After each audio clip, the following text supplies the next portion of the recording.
आज एक शानदार का सेकंड हाफ में मूव आया रिवर्सल का और इसको एकदम बॉटम से एंट्री करके यहाँ पे बढ़िया सा प्रॉफिट हमने बनाया।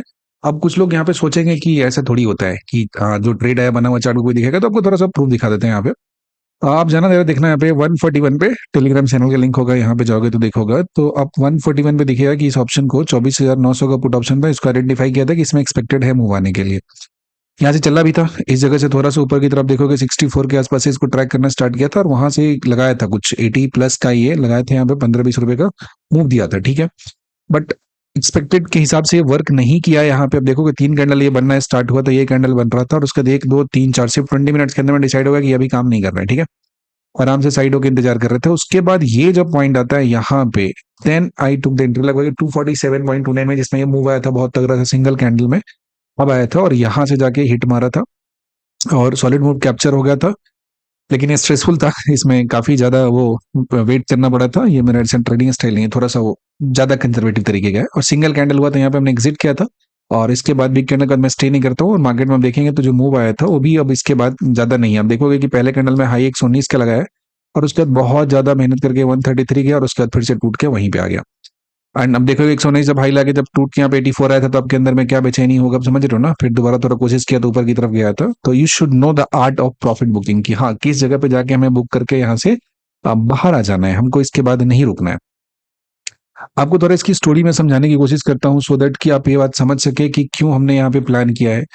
मेरा ट्रेडिंग का स्टाइल होता है बहुत ही सिंपल से स्टाइल होता है, कुछ ज्यादा कॉम्प्लिकेशन वहां पे नहीं है, ठीक है। तो उसमें जब बहुत ज्यादा कॉम्प्लिकेशन नहीं है, any one can understand and any one can यहाँ कैन अप्लाई दिस, इस पर्टिकुलर चीज को कुछ भी इसमें खास यहाँ पे देखने को मिलता नहीं है। ध्यान से आप देखोगे तो आपको समझ में आएगा कि ऑप्शन का जो प्राइस है यहाँ पे इस पुट ऑप्शन का, ये सुबह से टूटना स्टार्ट हुआ था, टूटना शुरू हुआ था। इस वाले हिस्से में बहुत ज्यादा इसमें बेचैनी था। अपना एक टाइम जोन होता है ट्रेड करने का, उसको भी अगर कोई फॉलो कर ले तो उसके लाइफ में जो एज ए ट्रेडर उसका जो भी डिसीजन मेकिंग है उसमें बहुत सारा कुछ चेंजेस उसको देखने को वहां पे मिल जाएगा।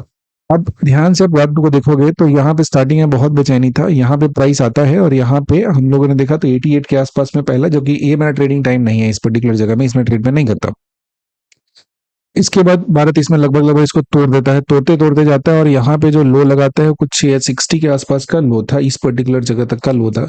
यहाँ जो चलना स्टार्ट करता है, जब ये कैंडल का फॉर्मेशन था उसी वक्त का हमने आपको दिखाया कि जब भी वो शेयर किया था कि यहाँ पे वॉच करने के लिए इस पर्टिकुलर जगह पे था। तो इसमें पहला जो छोटा सा टारगेट था तो उसको तो ये बढ़िया से अचीव करता है, यहाँ पे देता है, इस पर्टिकुलर जगह पे आता है, निकल जाता है। बट एक्सपेक्टेशन था मेरा कि इस पर्टिकुलर जगह तक इसको आना चाहिए, जो जहां से भी इमीडिएट यहाँ का जो स्विंग आएगा सेलिंग था, ये मेरा एक्सपेक्टेशन था। तो it was looking good, creative दिख रहा था, लेकिन वहां तक ये पहुंचा नहीं, इसमें यहाँ जाके फेल हो गया।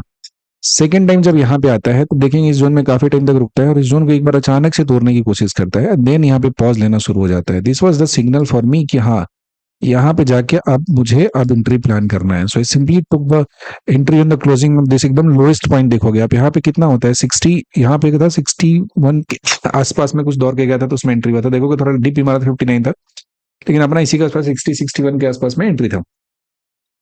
अब जब ये पॉइंट गया और यहाँ पे एसएल बहुत छोटा सा था, 5-6 रुपए के आसपास में यहाँ पे स्टॉप लॉस लगा हुआ था। अब देखेंगे कैंडल जैसी बना है, रुका और उसका सिंगल कैंडल में यहाँ से यहाँ तक पूरा है।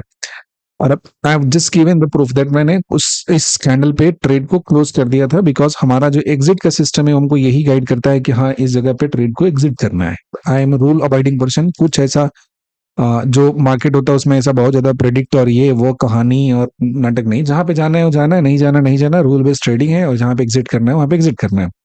अब देखोगे कि जिसमें स्पाइक आया था पहले कैंडल में, स्पाइक आने के बाद जब यहाँ पे डिप मारा था तो डिप मार के फिर कहाँ पे चला गया था, 84 पे चला गया। तो समझ रहे हो आपका मेंटल स्टेटस क्या होगा। 120 से जब जाएगा यहाँ पे 85 के ऊपर में, तो अच्छा खासा चला गया ना, 30-40 पॉइंट, अब 30-40% के आसपास में प्रॉफिट चला गया। So it's time to book the profit. और उसका देखेंगे बहुत कोशिश किया तो फिर से आपका इस जगह पे आ गया, इसी में इस वाले हिस्से में कुछ कुछ जगहों पे बिका है। अब जब सेल का दौर ऐसे बढ़ाते हो तो अलग अलग प्राइस में यहाँ पे सेल होता है, ठीक है। तो 7 8 10 12 सब पैसा निकला है क्वांटिटी। अब यहाँ से जाके इस पर्टिकुलर जगह पे निकाला है और बहुत कोशिश करके थोड़ा सा पॉइंट गया, यहाँ पे बहुत ज्यादा नहीं गया, कुछ एक पॉइंट गया, देन यहाँ से टूटा रह गया। पॉइंट ये होता है कि ऑप्शन बाइंग में प्रॉफिटेबल होने का बस दो लॉजिक होता है, दो तरीका है। पहला होता है कि आपका स्मॉल होना चाहिए स्टॉप लॉस। अगर स्टॉप लॉस आपका छोटा नहीं है, कुछ लोग इस चीज को अग्री नहीं करते हैं, खैर भगवान बचाए उनको, कि अगर आपका स्टॉप लॉस का साइज है वो बहुत छोटा नहीं आया तो उसमें क्या हो जाता है, दिक्कत हो जाता है। पहली बात तो ये समझ लीजिए। दूसरा सबसे इंपॉर्टेंट पॉइंट होता है ना कि जो ऑप्शन का जो प्राइस होता है ना, ऑप्शन जो आप खरीदते हो, आप क्या हो, ऑप्शन बायर हो, तो ऑप्शन का क्या होना चाहिए, प्राइस होना चाहिए। तो ऑप्शन का जो प्राइस होता है ना, उसका इंपॉर्टेंट फैक्टर होता है, वो क्या होता है, वोलेटिलिटी होता है। ध्यान से समझिएगा कि बिना वोलेटिलिटी का हमारा जो खरीदना है वो कुछ नहीं होने वाला, वहां पे हमारे लिए काम क्या हो जा रहा है, खत्म हो जा रहा है। अब जो वोलेटिलिटी की बात करेंगे तो वोलेटिलिटी में जो हमारा होना चाहिए बिफोर एंट्री क्या होना चाहिए, बिफोर एंट्री अगर हम बात करेंगे तो इस पर्टिकुलर जगह पे होना चाहिए वोलेटिलिटी का कॉम्प्रेशन होना चाहिए, ठीक है। अगर ये वोलेटिलिटी कंप्रेशन नहीं है तो वहां पे दिक्कत नहीं है। और दूसरा होता है कि आफ्टर एंट्री अगर हम बात करेंगे कि जब आप एक बार एंट्री कर लिए हैं तो इसके बाद होना चाहिए वोलेटिलिटी एक्सपेंशन, वोलेटिलिटी एक्सपेंशन होना चाहिए। अब वोलेटिलिटी का जो कहानी है ना, इसमें आप बात समझेंगे कि एज एन ऑप्शन बायर हम क्या करते हैं, we buy the volatility. Option seller क्या होता है, बहुत सारे लोग होते हैं जो सेल द वोलेटिलिटी होता है, वो लोग इसको बेचते हैं, वोलेटिलिटी को दे सेल इट। आपको ये बात समझना पड़ेगा कि यहाँ पे किस तरीके से आप इस वोलाटिलिटी का जो गेम होता है इसको आप यहाँ पे प्ले करते हो, किस तरीके से इस पे आप काम करते हो। समझ गए बात को, कि वोलाटिलिटी के गेम को जब तक आप नहीं समझोगे तब तक यहाँ पे दिक्कत आने वाला है। तो आप स्टॉप लॉस आपका मास्टर कब होगा, जो स्मॉल स्टॉप लॉस कैसे मास्टर करेंगे। आप दुनिया में जितना बकवास स्ट्रेटजी पढ़ते हैं वो आपको ये चीज नहीं देगा। आपको ये बात समझना पड़ेगा कि प्रीमियम का जो नेचर होता है वो क्या कहता है। आपको ध्यान से समझिएगा कि स्मॉल स्टॉप लॉस के लिए क्या होना चाहिए, यहाँ पे होना चाहिए नेचर ऑफ ऑप्शन प्रीमियम। कि जो ऑप्शन प्रीमियम है उसका नेचर आपको समझना पड़ेगा कि इस वक्त जो ऑप्शन प्रीमियम है वो अपने नॉर्मल जोन में चल रहा है या फिर वहां पे बहुत ज्यादा उसमें रकस क्रिएट हो रहा है। रकस क्रिएट करने का मतलब ये होता है कि ऑप्शन का जो प्राइस है उसमें बहुत ज्यादा बेचैनी तो नहीं है। बेचैनी का मतलब होता है कि बहुत up down up down up down कर रहा है क्या। अगर ऐसा कर रहा है तो उस केस में आपके लिए वो ट्रेड नहीं बनता है। तो बेसिक सा लॉजिक होता है, जस्ट मास्टर। तो ऑप्शन का जो प्राइस होता है जहां पे एंट्री करेंगे, बहुत छोटी सी पॉइंट है, it's not so much complicated, but इसमें आपको ये बात फायदा मिलता है कि मेरा ट्रेडिंग होता है वो तीन पार्ट पे होता है। एक टाइम जोन की उसी टाइम विंडो में करना होता है, एक स्पेसिफिक सेटअप होता है उसी पे करना पड़ता है, और वोलेटिलिटी यहाँ पे आना चाहिए। यूजुअली क्या होता है कि ऑप्शन का जो प्राइस होता है आप समझते हो कि जो स्पॉट है वो चलेगा तो उससे आपको क्या मिलेगा, डेल्टा मिलेगा। लेकिन सबसे इंपॉर्टेंट पार्ट होता है ऑप्शन में, उसका होता है वोलेटिलिटी। और वोलेटिलिटी किसी भी ऑप्शन का आता है उसका जब बढ़ता है वहां पे डिमांड। तो मेरे लिए जो थ्री मेन फैक्टर्स है मेरा ट्रेडिंग का, थ्री मेन फैक्टर्स है जिसपे अपना ट्रेडिंग का पूरा स्टाइल डेवलप होता है। ज्यादा कोई कॉम्प्लिकेशन नहीं है, कोई कहानी नहीं है, कोई साइकिल टाइम उल्टा पुल्टा कुछ नहीं है।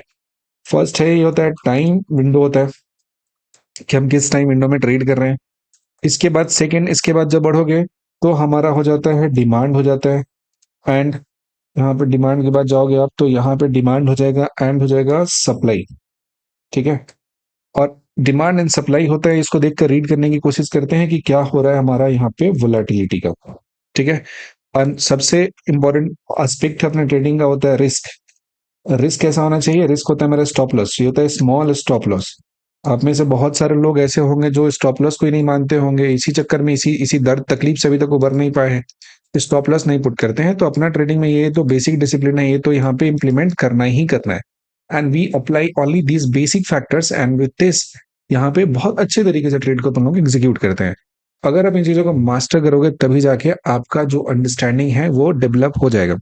बाकी थोड़ा मार्केट एनालिसिस करने के लिए और उसको जानने के लिए डेली मार्केट एनालिसिस का वीडियो अपलोड होता है। आपकी इच्छा हो तो ज्वाइन बटन क्लिक करके आप प्रोएक्टिव ज्वाइन कर सकते हैं। वहां पे डेली आपको बढ़िया सा टॉप नॉच एनालिसिस मिलेगा that can help you to understand the market nature in a better way. और बाकी यहाँ तक देखने के लिए आपका बहुत बहुत धन्यवाद।